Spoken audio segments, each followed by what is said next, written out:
día de hoy quiero platicar con ustedes un poco acerca de evaluación.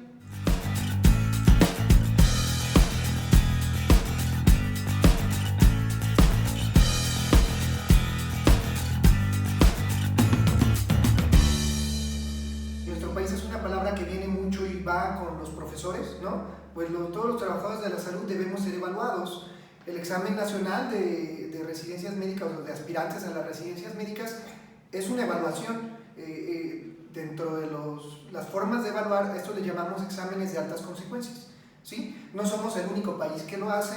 El más popular, yo creo que ustedes lo conocen, es en Estados Unidos, ¿no? Donde se hace en 3 fases al menos. Pero también hay otros países, muy poquitos en Europa, por ejemplo España, el famosísimo MIR. En Sudamérica hay muchos exámenes que se parecen mucho al nuestro. Y en Australia también se aplica un examen con cierto grado de dificultad, todos con el mismo fin, con el fin de seleccionar a los mejores profesionales para desempeñar una especialidad en el sistema de salud en el cual se está aplicando el examen, ¿no? Pero ahora, ¿por qué los gringos y otros hacen exámenes diferentes? Por ejemplo, el examen de Estados Unidos va por pasos, incluso así se llaman steps, ¿no? Uno de los pasos evalúa la cuestión fisiopatológica, las ciencias básicas. El segundo paso es muy parecido al examen nacional, es un examen con casos clínicos, preguntas, respuestas de opción múltiple, donde solo una es la correcta. Y el último paso, el último step, tiene que ver con evaluar al médico en una entrevista médica, es decir, frente a un paciente, ¿no? Es un examen estructurado para evaluar al médico desempeñándose ante un paciente. Ahora, ¿por qué nosotros en nuestro país solo aplicamos una fase? ¿Por qué los españoles solo aplican una fase?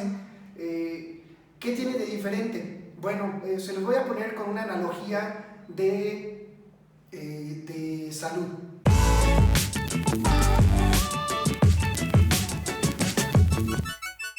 La analogía de salud es la siguiente. Tienen un paciente con un dolor abdominal ardoroso.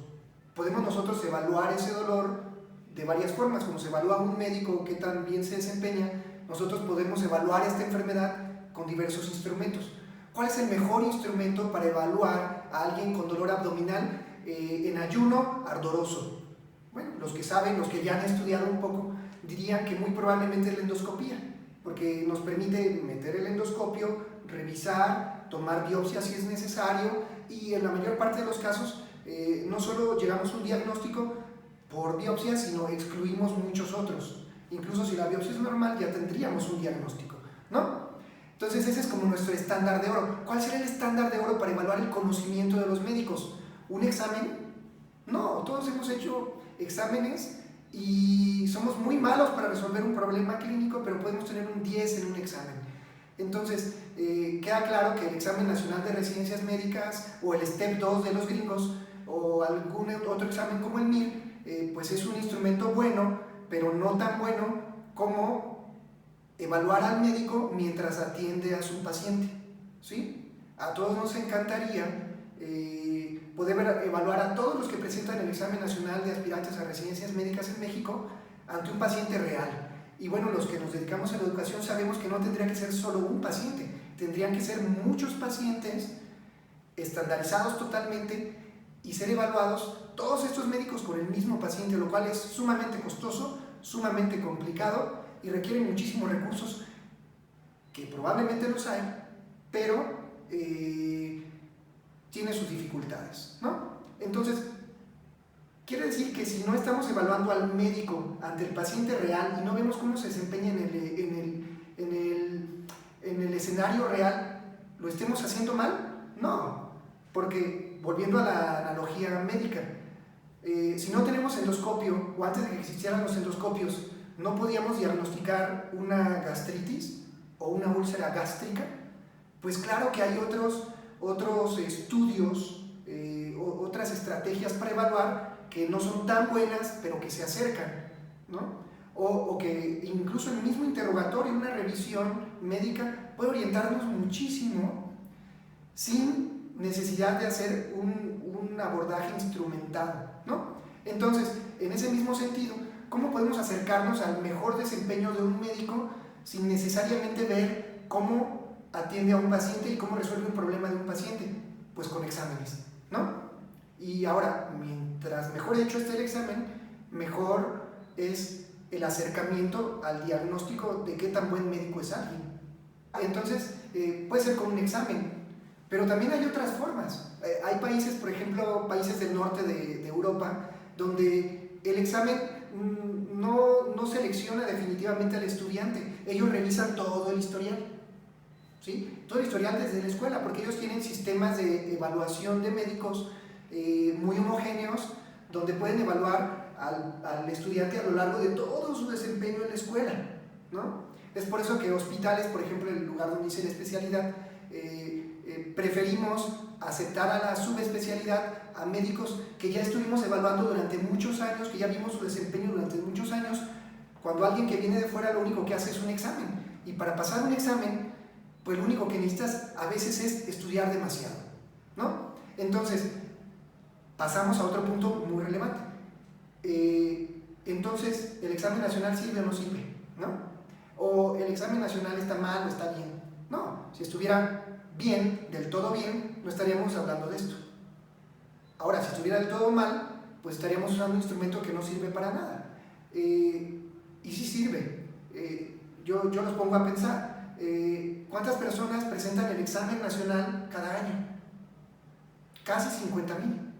Imagínense un examen con 18 pacientes estandarizados que se aplique a casi 50,000 personas.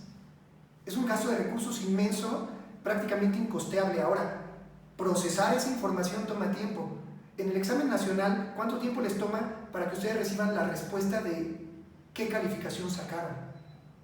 Pues es prácticamente inmediata, ¿no? Entonces el examen nacional es muy eficiente en cuanto al tiempo, no solo en cuanto al costo de hacerlo, sino el tiempo de respuesta, ¿no?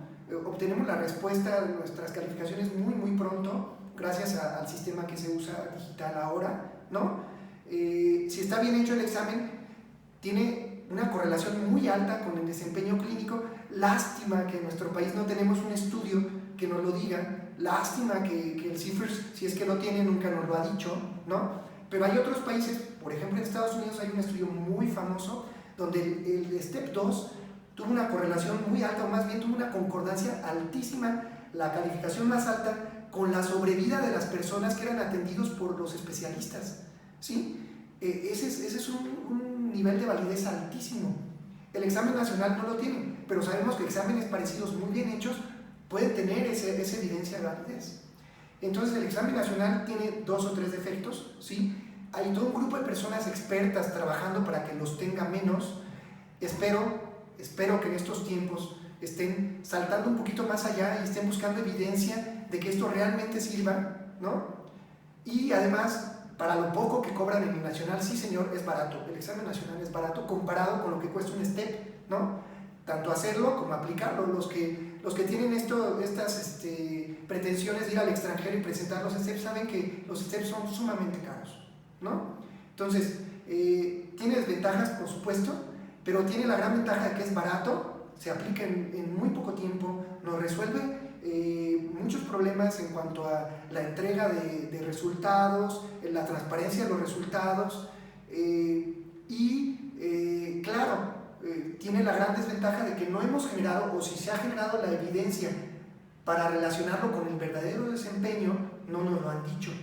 Pero seguro los hospitales que hacen sus propios exámenes y que evalúan a sus residentes muy bien, tal vez sí nos pueden decir, ¿saben qué? Es que sí, yo escojo a los que sacan más alta la calificación en el nacional porque suelen desempeñarse muy bien.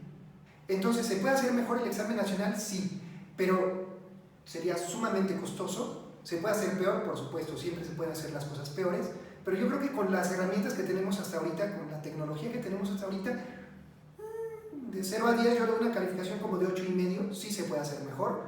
Y deberíamos de migrar hacia otro método, no creo por los recursos que implica, pero lo que sí está en nuestras manos hacer, y no solo le corresponde al CIFRS, es correlacionar las calificaciones con el desempeño real. Tan simple como compararlo con las calificaciones de los estudiantes cuando salen de medicina, ¿sí? Un estudio muy sencillito, eso se puede hacer, es algo muy fácil y los que tienen los datos perfectamente lo podrían hacer. Entonces, ¿tenemos el mejor nacional posible? No. ¿Tenemos el peor posible? Tampoco. Y podemos mejorarlo, podemos enriquecerlo con los datos que de ahí salen, siempre y cuando estos datos fueran más transparentes o estuvieran disponibles para el resto de nosotros. Sigan Reto ENARM en Twitter, en Facebook, tenemos un blog y tenemos Instagram. Muy probablemente este video salga por ahí.